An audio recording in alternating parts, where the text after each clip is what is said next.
I'm reinforcing who I want to be. Right? Like, I think so many people say things about like what they can't do or how they have been. It's like, I always have such a hard time with this. And it's like, you're reinforcing this idea of who you've been when so few people talk about who they are becoming or desire to be. This is the Deep Dive with Adam Roa. What is up, deep divers? Hello. Thank you for popping in and watching this on YouTube or listening on Spotify or Apple Podcasts, wherever you are. If you are just tuning in for the very first time, welcome. Welcome to the Deep Dive Tribe. And for those of you who've been here a while, welcome back. Please take a moment to subscribe, follow, like, share, all of the things, and really just help spread this content, because today's a really special one. My guest today is Henry Ammar, and this dude is special. Like, I don't know how else to put it. It's special. I mean, he's an international life speaker, entrepreneur, host of Making It Happen with Henry Ammar, which is an awesome podcast that I've been on. You have a Grammy Award winning album. And you have real estate. You have spoken to crowds of 40,000 plus people. And one of the main reasons that I wanted to have you on here is because you bridge and leverage all of your music with your kind of personal development coaching in a way to help shape culture and people. And that's where you and I really vibe, because I think that art is the highest leverage way that we can actually shift people in personal development, honestly. And so you do all of these things, and it is a real pleasure to have you here on the Deep Dive podcast, and also to have you here live in the Create community. What's up, Create community family? This is being recorded live. So if you have any questions, use the chat, speak to each other. We'll get to it as best we can. Outside of that, Henry, welcome. Thank you so much for having me. We actually vibed on that right off the bat. So I interviewed Adam like a couple of years ago on my podcast. I think it was like 2 years ago or something, and went to your place and on the West Side in California, and he's talking about music and art and inspiration. And we just like literally, I thought we were going to go and do an interview and like, cool, nice to meet you. And it's been awesome getting in touch with you, man, and seeing what you're doing and seeing what you're putting out in the world. Like I was just telling Adam before we started recording, your new poem is legit. Like so many bombs in it, like golden nuggets that I was like, we just want to feel safe. We'll get into all that, I'm sure. But I love it. I love what you're about. And thanks for having me. Yeah, I appreciate that. The new poem's called Pandemic. And, maybe that's a place to start. So to give you an idea, the podcast I mentioned to you is theming around the context created by the music I'm now releasing, right? Like the art that's going out. And my last song, Voices, came out, and it's all about relationships and forgiveness. And we jammed about that on your podcast, actually. And then my next song is coming out this Friday. So by the time this releases on Monday, the song will be out. It's called Go.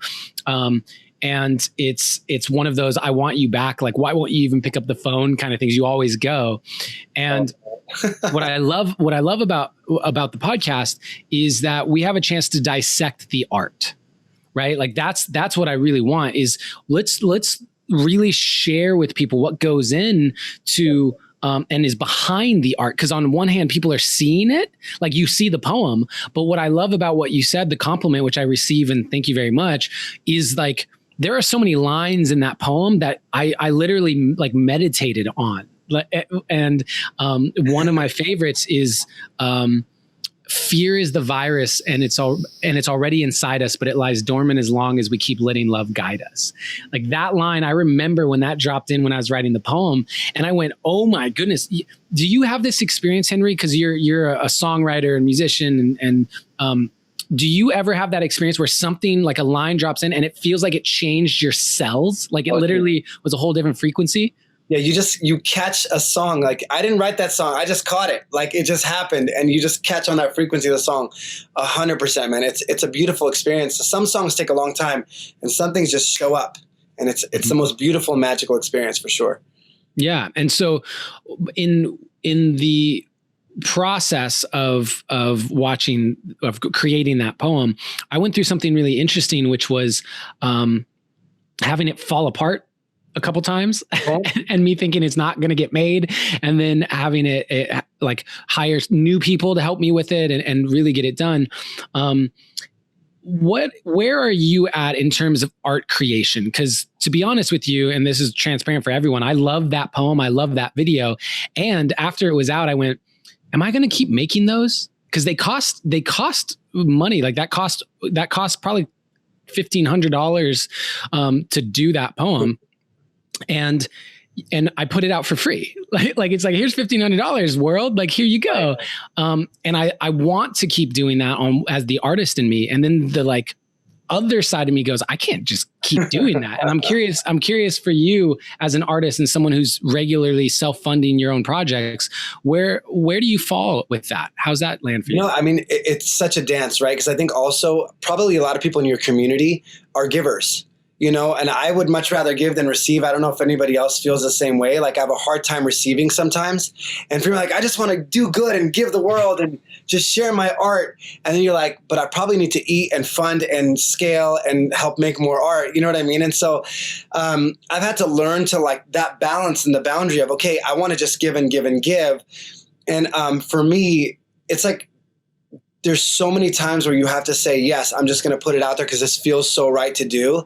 And there's sometimes when you just feel like, man, I just created this. Like, this is a crazy story. I didn't realize I wrote this song, but my buddy reached out to me. He's a producer, incredible producer. He said, hey, Henry, can you send me the WAV file of Live It Up? It's one of my songs. Like, where's the WAV file? So I go and I click and I was like, what's One More Day? And I click a song that I sang 7 years ago. I forgot completely about it. And it's an anti-suicide song. Totally forgot about it. It wasn't the time for that art to come out. And as soon as I heard it, I said, it's time for that art to come out. So I'm re-recording it, going to put a whole campaign together behind it. And I think being an artist is you're going to see the artist in me right now. I think art has different expression. Sometimes it must come out. Like I did a poem called We Are One. I was like, it's the moment. The world needs to hear this message and I need to produce it and put effort behind it. And sometimes you're like, it's not the time. And I think to each person, I think it's more of a feeling of, okay, the world needs to hear this now and I need to put out this pandemic piece or not, So as an artist, I think we're very sensitive to our art and we're very, it's like our babies. Like Adam and I were talking on my podcast. It's like, it's kind of weird when you create something like, here you go, world, here's my baby. It's very vulnerable, But to me, the creative process is you have to create it when it's there. Like you can't hold it inside. You just have to let it out, even if it's not that great. You have to allow yourself to just let it out. And the second piece is they asked Michael Jackson, this is a side story, when you get inspiration in the middle of the night, why do you record your song right away? He said, because I don't want God to give it to Prince. And so I love that because in a sense, when art shows up, you have to follow it and you have to catch the vibe and go with it. And that's a total artist in me talking. It's, so I don't know if that answers your question, but I'm at a space right now, major creativity. Like I'm working on, I know it's crazy, but 2 books because I start writing one and after like 4 or 5 hours, I'm like, okay, I'm done with that one. I'm writing another workbook and a book on boundaries. And so for me, I'm in a major creation mode. I'm in a dance studio right now. I'm in the room in the back of the dance studio to do this podcast episode because I had a show idea pop up in my head 2 months ago. And I was like, I have to create the show. Like it's a new show, like created it. It's an artistic show. And I was like, how am I supposed to create it? And this is actually a really good conversation. And hopefully everybody listening, you can take this in. I think when you answer the call in your heart, life will meet you where it is, even if it's unconventional. I was like, how am I going to film this TV show? I don't know how to sound stage. I don't know where to shoot it. That day I have this feeling, go to this birthday party. I'm like, sometimes I don't know if you're like this, Adam, but you just feel like you want to be I'm like the most social loner you'll ever meet. Like I just want to be by myself. Yeah, most of my time, Angus lives with me. It's funny because I find that I want to be alone and yet feel lonely. I have this interesting experience of like, I just wish everyone would go away and let me be in my own space. But then I look around and I go, I wish I wasn't by myself. That's so true. It's like the worst dichotomy ever. But I think that's part of the creative process. I think so. For me, I think that artists, all that mean when you've embraced the archetype of the artist, all it really means is that you're playing in the realm of your creativity way more often than other people, because everyone has creative energy, everyone has that, and yet we just like the artist says, this is part of my life. Creativity is a part of my life. And I think that creativity, what isn't spoken about enough is like, it's a input output situation. Like I go through periods where I need to input. I am listening to tons of podcasts. I'm reading books. I might be watching movies. I'm going out and being social or whatever. Right. And then I shift when I feel like my container's filled up, and I go into a release valve, which is output, where I need to, all of a sudden I'm posting way more on social media. I'm, writing poetry or making songs or music. And I think that, like we also go through that with how much we want to be social. Like, I think that there's that as well. Like be in my input stage, I'm probably way more social.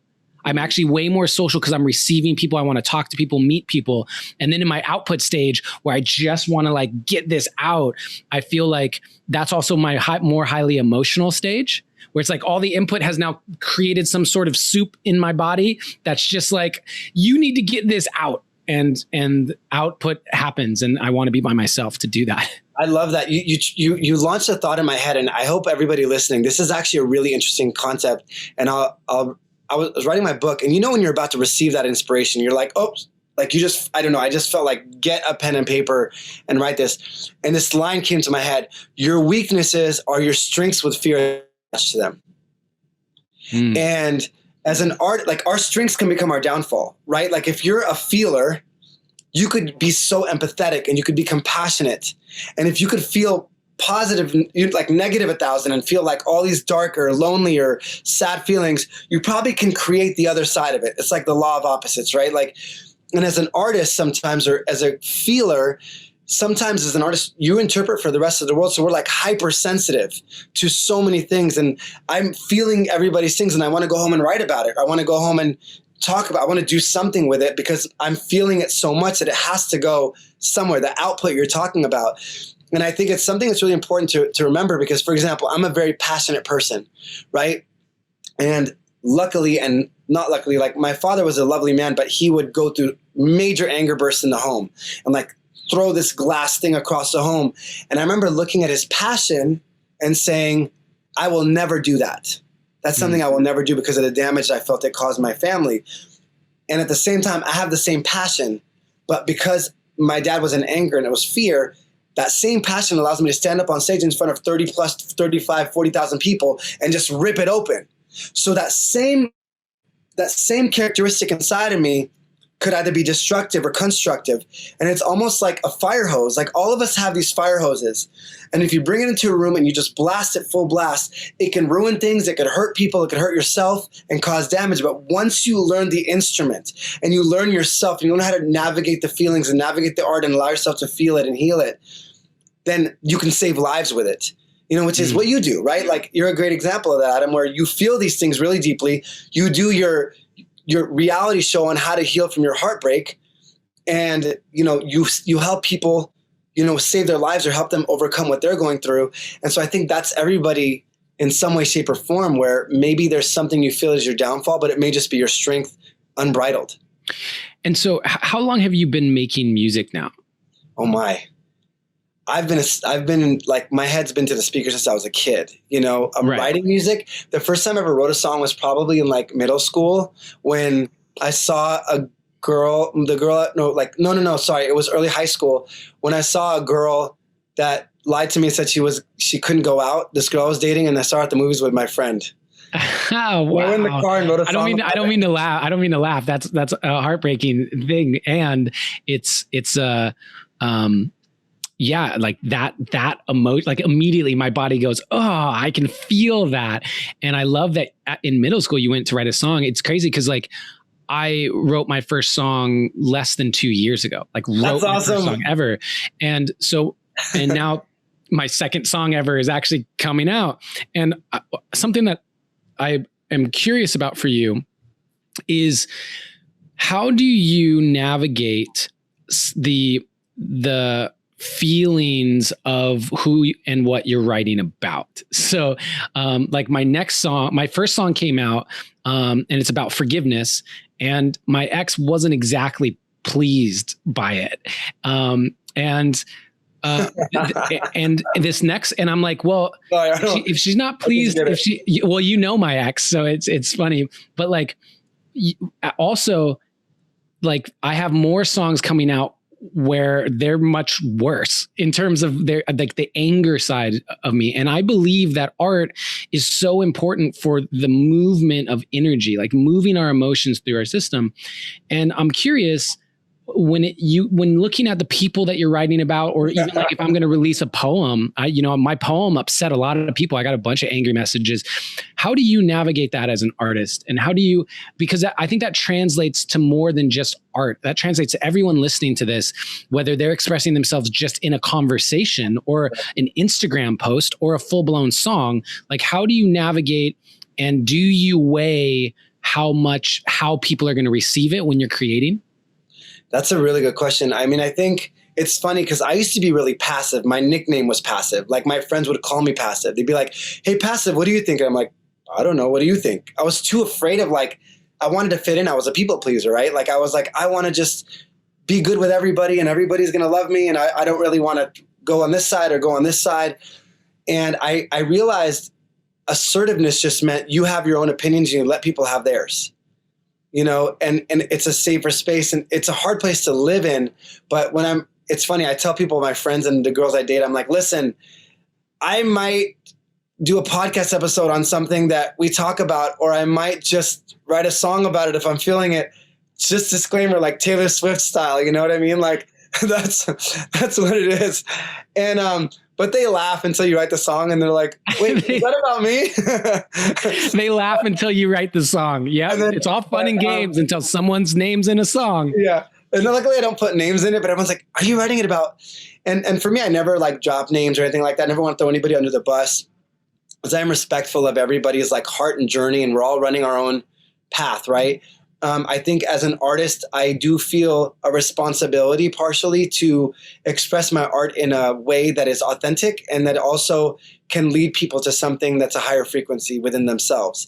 I always want to create something that actually is edifying or uplifting in some way, shape, or form, even if it's real and raw, but at least it like ties in and connects to people, and like my sister, she knows this story. It's funny. I actually said it out loud at Electric Forest when I performed at the music festival last year. And I was like, the song was called Tomorrow. And my sister was working at a law firm, but she's a creative. She's a sound healer now, right? And I was like, hey, let's get you a plan to get out of this law thing, because she was miserable. And she's like, oh, maybe tomorrow. Like, let's talk about tomorrow. And tomorrow became next week, became months, became years. So I wrote a song called Tomorrow. Like, don't wait until tomorrow. Like, what are you waiting for? And I tell everybody, my sister's at the festival. I'm like, that's my sister. And I wrote the song because she wouldn't want to do that. She starts laughing. And I was like, but now she finally did it. And she's a sound healer and helping people. And I think we have a responsibility partially to be honest and partially to be responsible with our art, right? Because we can create destructive things or we can create constructive things. And I think there's authentic ways to create both. Does that make sense? Yeah, I mean, we're in this interesting space, where I feel like collectively we are seeing the destruction of everything that we've known.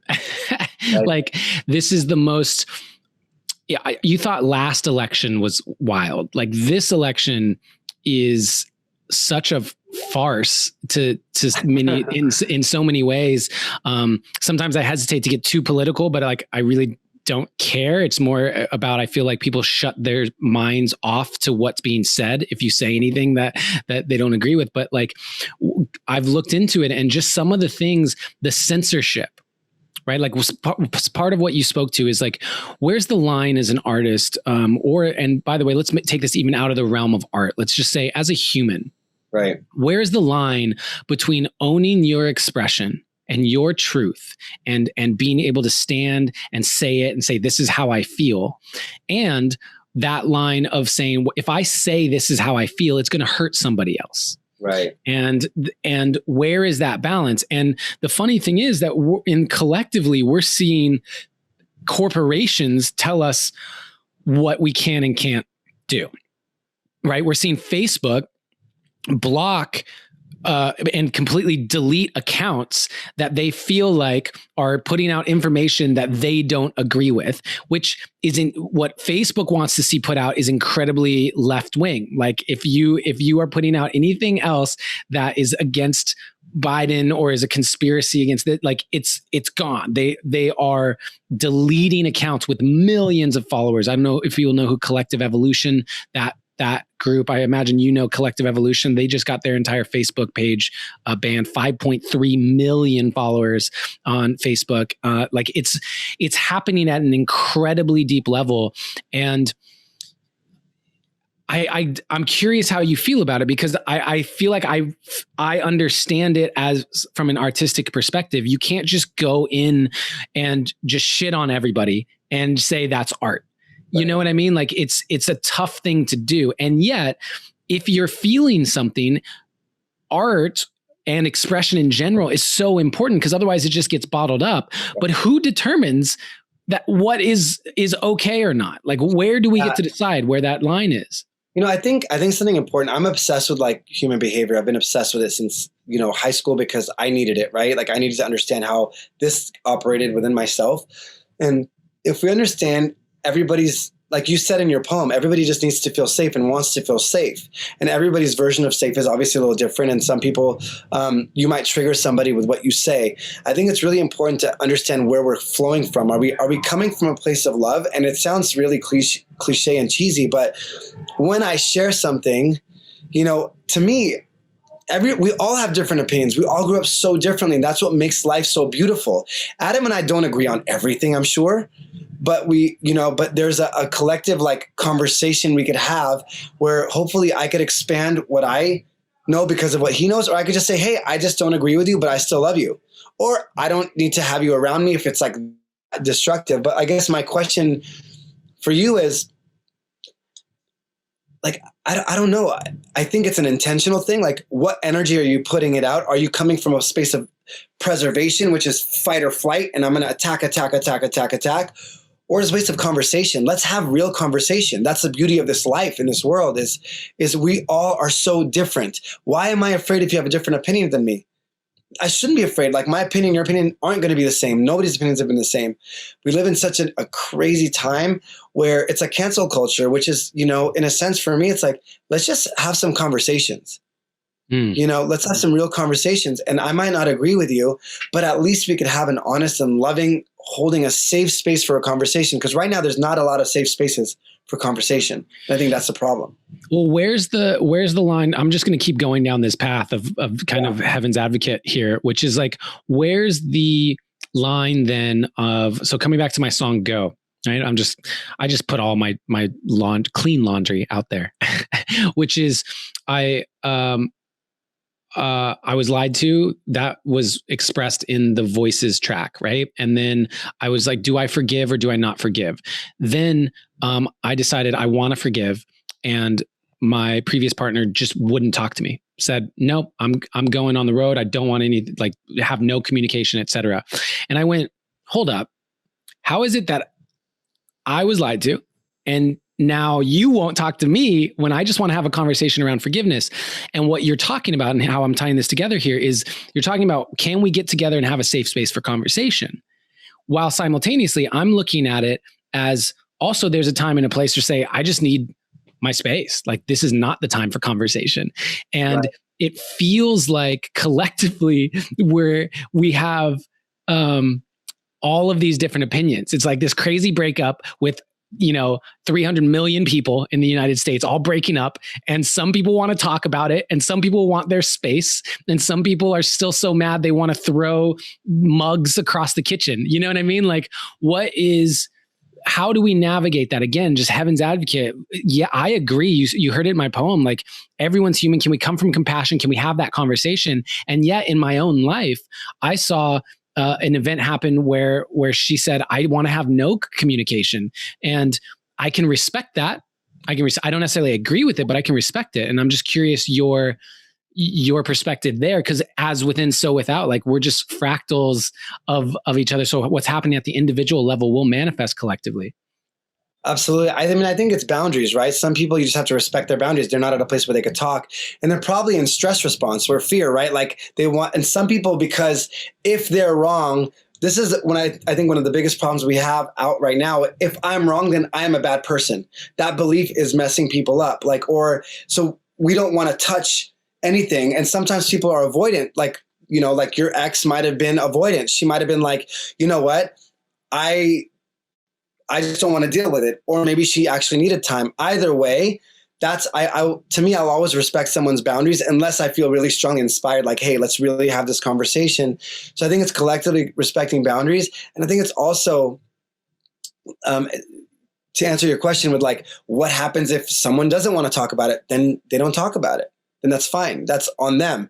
And it's not my place to go in your space and be like, Adam, you must listen to me, blah, blah, unless I feel intuitively like I need to really do that, right? And my job is to shine my light and raise my voice where I feel like I'm supposed to be. And wherever that is the right place, if that makes any kind of sense. What is up, deep divers? Just wanted to take a moment to ask, do you want to learn how to write from the heart? If you learn how to use your writing as a tool for your own healing, your own personal development, your own growth, and as a way of expressing yourself out into the world so that you can create deeper connections, call in more abundance, and help other people feel, because as you know, in order to heal, we get to feel. Well, then I want to let you know about the 90-minute workshop, Write from the Heart. It is an online experience that I led with Lindsay L., who had the #1 album in the country and has been nominated for a CMA, won 2 CCMAs. She is a incredible singer-songwriter, and the two of us paired up to lead this 90-minute workshop. And the replay is now available for you, and you will get a 5-step process on how we turn our emotions into something beautiful like a song. So if that is of interest to you, I encourage you to head to adamroa.com or check out the link in the show notes to get your copy today. It kind of sense. Yeah, it makes sense. And it's tough when we get into, like, I think that makes so much sense on an individual level, right? It's from one to one. Henry, if you and I are in a disagreement and you're just like, I don't want to talk about it. And I said, well, I want to talk about it. And you don't want to talk about it. I can't force you to talk to me about it. Right. And right. Yet on a collective level, if we don't talk about things, we're going to continue to create more and more problems. So in my mind, I'm also thinking to myself, we need to talk about it. We actually collectively need to talk about it. And so I wonder if what's missing is a new system for how to talk about it. Like maybe that's the issue, is like, let's find a new way to create the space and the container for these conversations to happen, because all you have to do is watch one presidential debate and go, this is not effective. This is not effective. You know, one thing that I thought about, Adam, is this, is like, okay, let's just pretend we have a person A and person B, right? The way that, to me, the fear cycle works is I'll get triggered, I'll launch either aggressive or whatever on you, and then you get triggered, and it just goes back and forth, right? And the frequency just drops lower and lower and lower. I think, as you just said, like, if we can just talk about it and stay in a high frequency and stay in our space and have everybody have their feelings, and if people come at you a certain way and we can maintain a higher frequency of like, cool, that's how you feel, great, that's the space you feel in. And if enough people can hold space for dialogue, I think people that want the fire and want the hunger are like going to be like, well, you're not giving me what I need here. And you can still say, well, that's great. That's how you feel. And this is exactly how I feel. And I feel strongly about it. And I just disagree with you. And that's fine. Well, no, I mean, it's like, but someone has to break that pattern and be willing to stay up here, speak what you believe, and just maintain that frequency. Well, what about if everyone thinks they're up here? Like when you say up here, maintain that frequency, the cool thing is, as friends, as people who view the world very similarly, we both could say that up here looks a certain way. Right. And yet someone else is like, Henry, get up here where I am, bro. I'm holding space for you to see that life should look this way. How would you respond to something like that? How do we actually create space for us to elevate as a species? To me, there's two things, right? Emotions are indicators, right? Up here isn't I'm right and you're wrong thing. Up here is like, I'm aware of what I believe and I'm open to the highest truth. And this is what I believe the highest truth is. And I'm going to share it. And if you have something else to say, cool. Up here isn't like I'm right and you're wrong. Up here is a level of understanding, empathy, and compassion. And if you catch yourself getting triggered to something, to me, there's an opportunity for you to wake up even more, to be more in control. I don't want to be a puppet to the world. I don't want to live life like a robot where I'm programmed. People have Henry's password, trick, rah, hey, you, blah, blah, blah, blah. Now, like, I'm a robot, I'm a puppet to the world. And my thing is cut the strings. Cut the strings. Like, nobody dictates your emotion if you can navigate your emotional state. And if you get emotions or indicators or something comes up, then I could just be more aware and have more temperance or more empowerment within myself. And that's choosing my emotional state or choosing what I choose to do in that situation. But if I get caught up in your whirlwind, then I lost my power of choice. And if I lost my power of choice, am I even living? If I lost my power of choice, am I even living? I love that. Is it even my life if I'm not choosing it? Yeah. And Ruth has a really great comment here saying essentially that maybe the person doesn't want to talk about it because they would rather let things go and they feel that that's a lower vibration. And the actual talking about it and hashing it out is like holding on to the lower vibration. And it's actually insane. I don't want to talk about it because I'm ready to let this go. Like it doesn't need to be hashed out. And you pulling me into the conversation is dragging me down into these lower vibrations. It's what I continue to find for myself is when I have these conversations, more and more, I feel like I can see all these different sides to it. And the cool thing about that is I feel less and less certain of anything. Less and less certain of anything, which actually opens me up in a more compassionate way. When I feel like there's not actually a right or a wrong, when I feel like, hey, this person who doesn't want to talk to me might be the one who's actually in a higher vibration and maybe I'm in the lower one. Like if I can hold on, if I can like have that level of openness for me personally, it actually allows for more compassion in my life. I love that. And Adam, one of the things, Ashley just kind of nailed it too in her chat. She, one of the things that we think we could have is loving self-awareness first to understand where we are and understanding, holding that space to like, what am I really feeling? And where am I triggered into a certain emotion? Am I triggered into something? Do I feel like I'm being attacked? Whatever that is. And also then having compassion on the other person. Hurt people hurt other people, love other people. We've heard that before. And so if somebody's coming at you, there's a really cool Drake song lyrically that says, I got to pull it up. It's emotionless. We're going to quote Drake now in the middle of the, I love that. I am in the middle of the podcast. In the middle of a podcast about raising the frequency of the planet, Drake, hit us with it. Drake comes in, yeah. So he says, I'm not a rapper, really. I can do poem, but not so much rap. Missing out on my years. There's times when I wish I was where I was back when I used to wish I was here. Missing out on my days, scrolling through life and fishing for praise. Opinions from total strangers take me out of my ways. I try and see who's there on the other side of the shade. Most times it's just somebody that's underage, that's probably just alone and afraid and lashing out so someone else can feel their pain. And he just goes on more and more about it. But I think, sometimes a person on the other side of that, as Ashley said, maybe they're just hurt. Maybe they're they don't feel safe, right? And my thing is, if you're in a fight or flight mode, you are not feeling safe. You feel like you have to fight. You're playing defense and your offense. You're not really in a space of full-blown spirit. And sometimes we have to be there. But I think there's two types of fears: fears that keep you alive and fears that keep you from living, and fears that keep you from understanding, and fears that keep you from being open. And I think it takes 2 points of understanding. A, how am I really feeling? Where am I really at? Like right now, this is a good checkpoint for everybody. Like take a deep breath. And as we're talking about these conversations, what images and situations have come up in your mind? Because everybody may have had one person they've talked to, or they're thinking about one political conversation they had, or someone they saw on Instagram or Facebook. There's something that came up for you right now.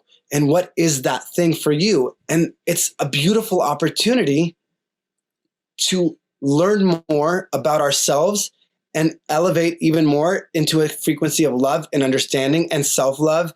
And, to me, love is universal. I can't love you without loving myself, and I can't love myself without loving you, right? And so, A, and then B, it's all forgive them for they know not what they do thing, right? And so it's funny because in some of the teachings that when you look at somebody that getting upset, sometimes you see somebody throw a tantrum like they're 5 years old. And a lot of times you recognize because trauma happened to them at 5 years old, and they're reacting, which means reacting out the past. When people are reacting to the moment, they're not reacting to the moment, they're reacting to something in the past, and it comes back up in the moment because we launched that feeling for them. But when that feeling comes up, what I see it as, it's like boiling water. It comes to the surface, and if you don't handle it when it's at the surface within ourselves, it goes back down into our system, and we don't get a chance to evolve and learn from it. Right? It's that portal in the movie that opens up that's only open for 6 hours and you have to get through the portal, right? And once the feeling goes away, we go back to normal, forgetting about it. But I think everything is an opportunity for us. I can't control you. I can't control, but the serenity prayer I love. God grant me the peace, the serenity to accept the things that I cannot change. I cannot change Adam. I cannot change Ashley or Ruth or Vicky or anybody. The courage to change the things that I can, which is Henry, and maybe do my part to maybe possibly influence the world, and the wisdom to know the difference. That's where pain comes in. When I try to control something I don't have control over. And so all I could do is do my part to influence the world and just know that I'm doing my part, and everybody else is running their patterns. And as Ashley said, people sometimes don't know the difference between what happened to them when they were younger and what's happening to them right now. So the best thing I could do for them to understand is hold loving space for them and hopefully get to a space where we can have a real conversation. You dropped so many wisdom bombs in there, just like so many wisdom bombs. One of my favorite, which my team's listening back to this, I hope we make this into a quote card, which is there's two types of fear that keeps you alive and fear that keeps you from living.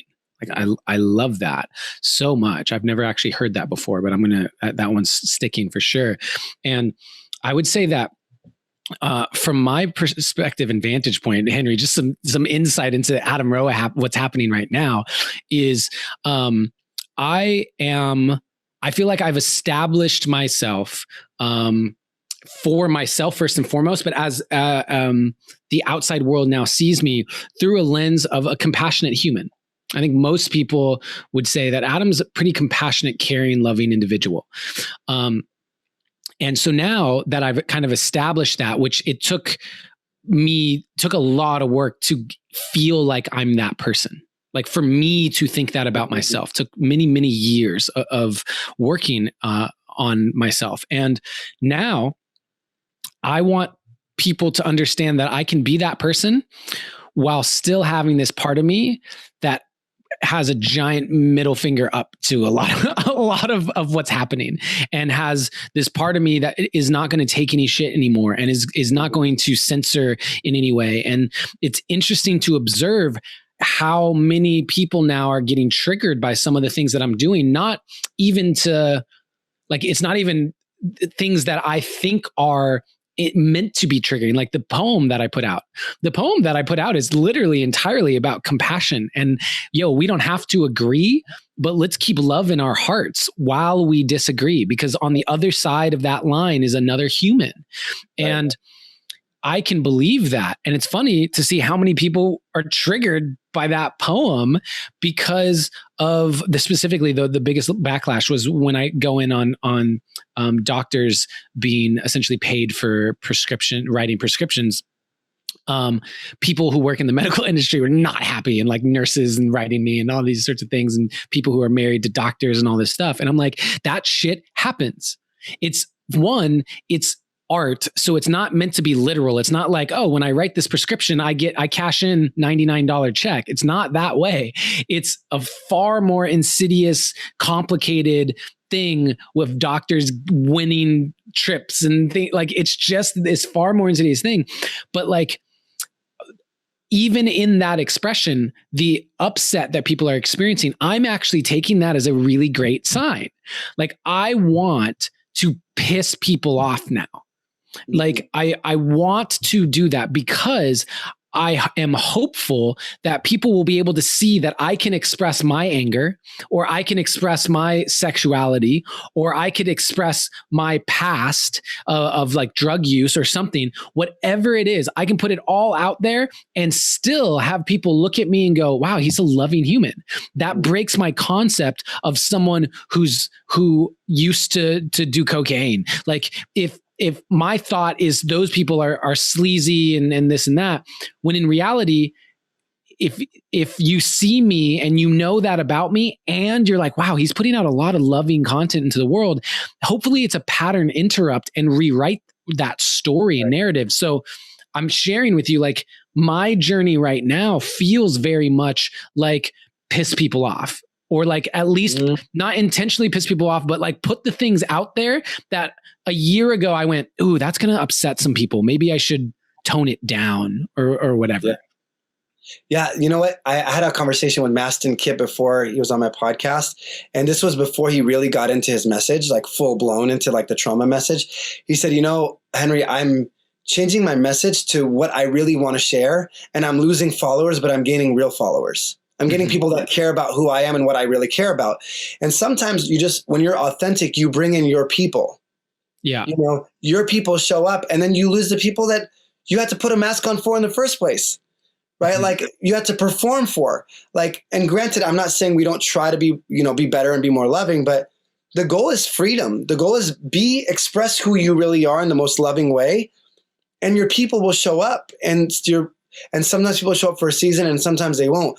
I kind of love that about you, because for me, if you're not coming in saying, I'm going to go and make people suffer and I'm going to come in and do this, but you're like, I'm going to express who I really am, and people are waking up because of it, then sometimes it's good for them to raise emotion, and hopefully they have the tools to navigate those emotions in a healthy way, to say, wait a minute, why am I upset?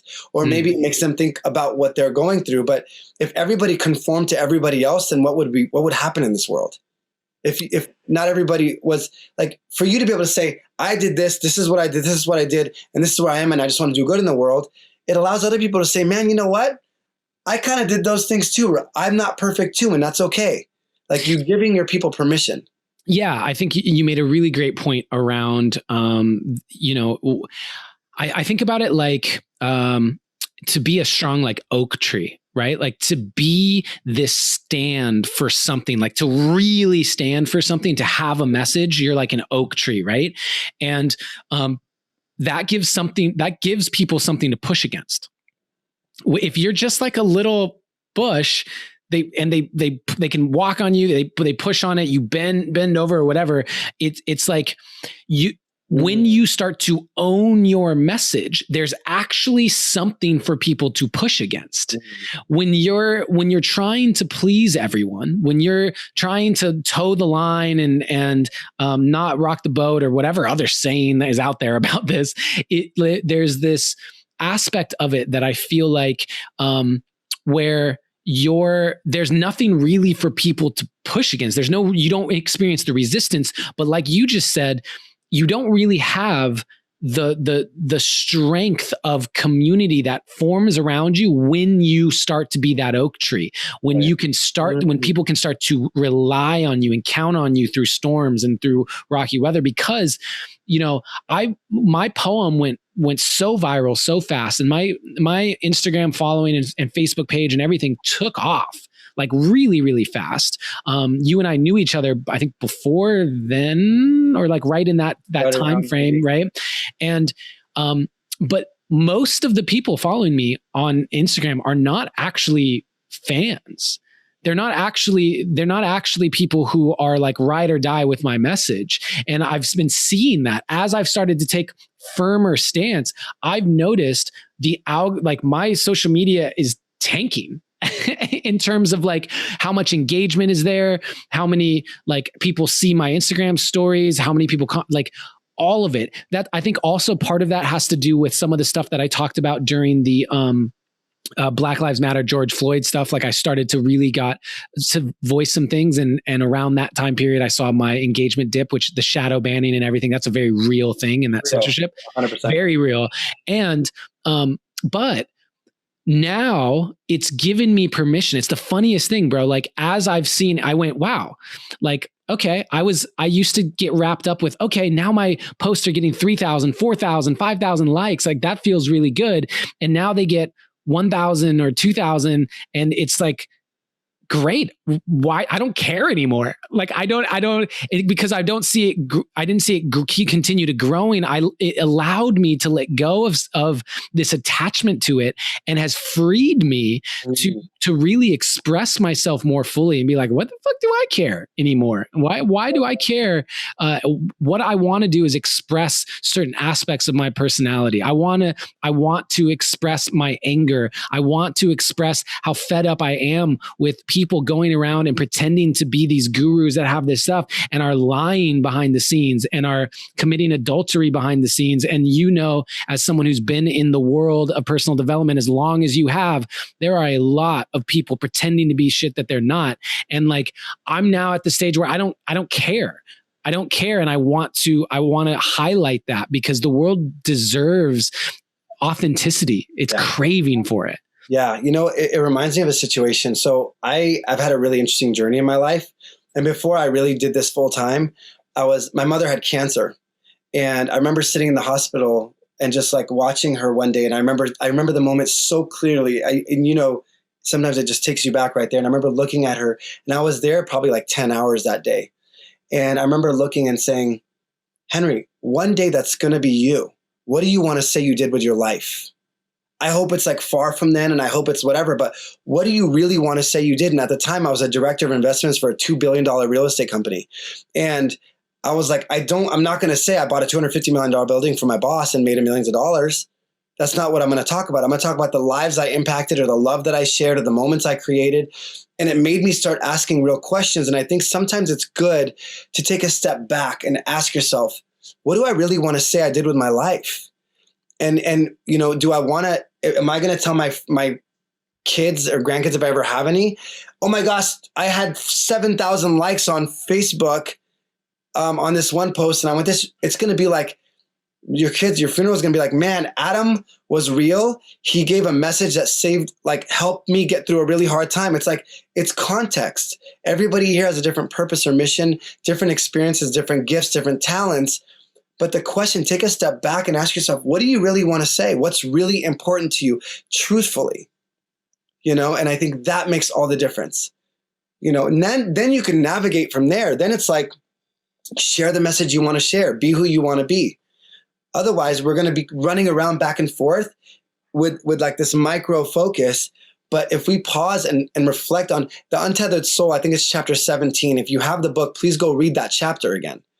And it talks about death being something that is actually a beautiful gift because it reminds you to live life fully now and actually live on purpose instead of just checking the boxes off and like asking yourself, what is it that I really want to give?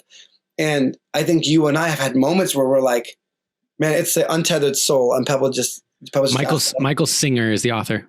Yeah. And that chapter is beautiful. And Tony Robbins, that's the first chapter him and his wife read before they even start reading the book, and to me, life and death, I did a podcast episode on it because my mother had passed away the same time my birthday was and the same time Easter and all these things that have to do with like life and death and stuff. And I thought about it. I was like, man, like that drives me every day. What am I doing and why am I doing it?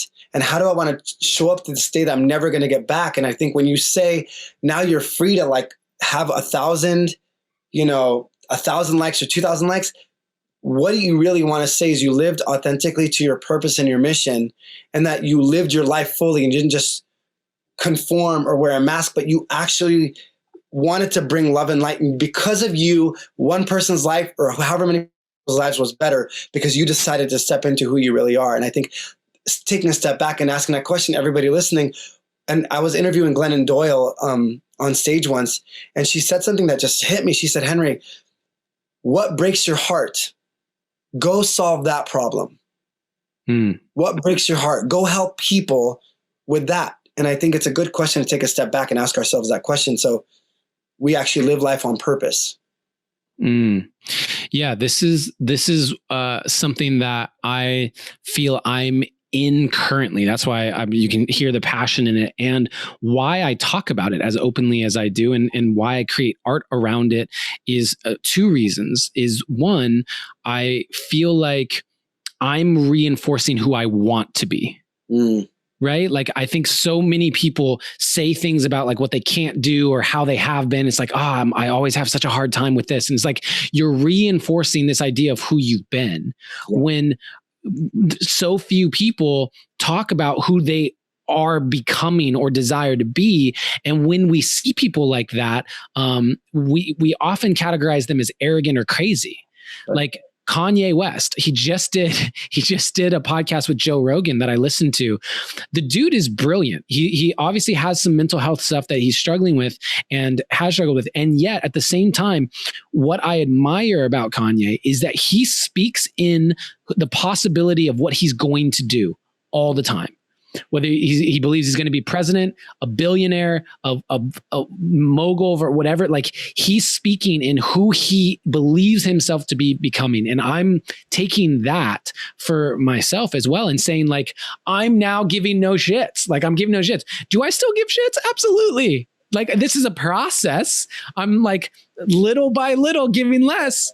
And little by little seeing the ramifications of that. And that's testing my constitution around that commitment. When I see myself get less engagement on social media, that's testing me to say, are you sure? Are you sure that you want to give less around this, or like maybe you want to go back to what you were doing before? Right. Right. And I think that's huge. And then the second piece to this that I think is very important, that I want people to leave this podcast knowing, is like the way in which I personally embody more of what I desire to be and who I desire to become is by putting that version of myself into art. I express those aspects of myself through art, because art is a permission slip to be a little bigger. Art is a permission slip to feel a little deeper. Art is a permission slip for you to explore aspects of life and yourself that you may not feel safe to do anywhere else. But when you make it a poem or a song, you are giving yourself creative liberty to do that. And so, like, I highly, highly encourage people to utilize the tool that art is to unlock more of who they desire to be and claim it, and honestly start to explore that for themselves. Mm-hmm. Yeah, I love that. And everybody listening or watching, something really important is you have your own gifts and talents and strengths and experiences in life, and you don't do anyone a favor when you play small. You don't do anyone a favor when you don't allow your brilliance to come out. And brilliance is light, and I'm reading this book right now called Calling in the One. And I am single, right? And I'm like, but it's more along removing all this stuff that isn't, that's inside of you, like reshifting and reframing stuff. And one thing she said is, she says, I want to remove everything that is not love from you so you could actually be the person you're meant to be. Remove everything that's not truly who you are. And I think we have this crazy brilliance within everybody. Some people might be listening right now like, no, I don't, I'm not talented as Adam to do spoken word poetry and do that. It's like, no, but you have your own brilliance and you're on this earth right now for a reason. And the very fact that your heart is beating, please use that as an indicator that life, God, the universe, whatever you believe in, is actually tells you you're here for a reason, with your family for a reason. And I had some crazy stuff happen in my life, but it became my hero's journey. And now I use those experiences and I'm able to help some people in the world, and so I just hope and pray that everybody can look in the mirror themselves, and we can hold a mirror to you today and say, please take a look at yourself and own your strengths and own your gifts and own your talents, and allow yourself to suck at things in the beginning and allow yourself to mess up, and know that it's actually a beautiful thing. And it's actually doesn't mean you messed up. It means that there's an opportunity to be a person that evolves and grows, because you won't. And being an artist, there are so many sensitive people in the world. We think that if I mess up, then I am a failure. No, how about you're a doer, or you're a grower? You're someone that had courage to go after and live your life and not just exist based on conforming to what other people think. So kind of summarizing what I'm saying is, I hope everybody can just take a look in the mirror and recognize that you can never give something away that you don't own. I can't go take off that cool wolf hat that Adam owns. Says, we're doing a giveaway, you guys. First 20 people that comment on this, we're going to do a raffle, and I'm going to give away Adam's, wolf thing. Like, it's not mine to give. I never owned it. So how am I supposed to give it away? So same thing with my gifts. If I don't own my gifts, I cannot give them away to anybody else. And you listening, you have something to give the world, and nobody wins by you hiding your gift under a shell, or whatever you want to call it. So please own it and just be it, so we all can benefit from you. There it is. There it is. Mic drop. That is the absolute truth, which is that if you're not tripping and falling, you're not even walking. You know what I mean? Like, you're not living. If you're not making mistakes and screwing up, you're not actually evolving. Yep. That's like, it will happen. That's just part of it. And our relationship to the screw ups is really the biggest indicator of what our life will look like. If we can learn to see those as opportunities for growth, we will grow and evolve forever. And it's infinite what's possible for us. So, Henry, thank you so much for Thanks for having me. All the people here in Create Community. Let's show some love in the comments for Henry. He's dropped so much wisdom here. Thank you so much for being here, everybody. Yeah. Why don't you let people know where they can follow along with you and what you're up to, so that, all the single ladies out there can slide into your DMs. So first of all, go listen to Adam's single, Go, which is out by the time you hear this podcast episode. I will promote it loud and clear. He's a man of many talents, and I'm excited to hear it. I haven't heard the song yet, so I'm stoked. You can follow me anywhere at Henry Ammar, HenryAmmar on Instagram, on Facebook. I don't really tweet, but you can follow me there. I don't tweet at all, actually. I have a podcast called Making It Happen with Henry Ammar. Adam's on that podcast episode. We have a conversation. I love having you on there always, man. And you're always welcome. It's an open door. And so, follow me on Instagram. Shoot me a note. Thank you for listening to this. And thanks, Adam, for letting me be a part of it, man. I love what you've created. And it's just super cool to just watch you from the outside and watch you just shine, because I know your heart and I know what you're creating. I know how vulnerable you're allowing yourself to be, and I respect it a lot. So thanks for doing what you do. Thank you, brother. I appreciate it. And likewise, just so much respect for what you're doing, and excited for when the time comes for us to actually collaborate. I know there's been some close ones. It's gonna happen.